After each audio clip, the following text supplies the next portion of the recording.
So you love to bake like I do, but you need a little summertime inspiration to get going. That's excellent. I've got 20 ideas for you, 10 sweet and 10 savory. So let's get started.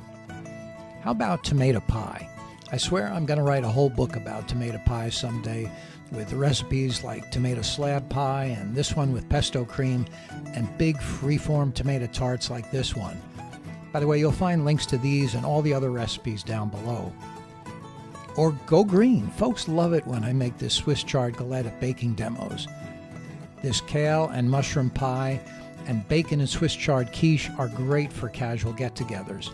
And the smoked turkey and green pea quiche is no slacker either. Now, if you're not afraid of yeast bread, and there's really no reason to be chicken, you'll love making both the grilled pizza with garden veggies and the collard green and sausage calzone, both from my book, The Harvest Baker. I know collards aren't really in season right now, but you can use another green.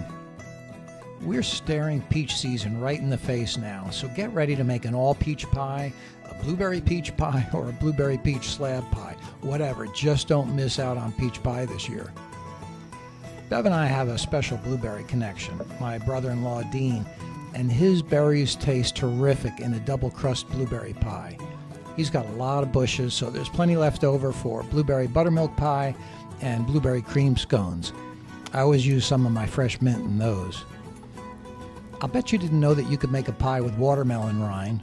Well, you can, and it actually tastes very good. I hope you'll try it. You can also make the world's best chocolate cake with zucchini, too. If you're looking for an accompaniment to your favorite summer fruit, I recommend my favorite buttermilk pie. And by the time you're done with all that, it'll be fall and time to make this sweet potato pound cake with a maple glaze. I just threw that one in there because I love the photo. Anyway, better get busy. See you next time.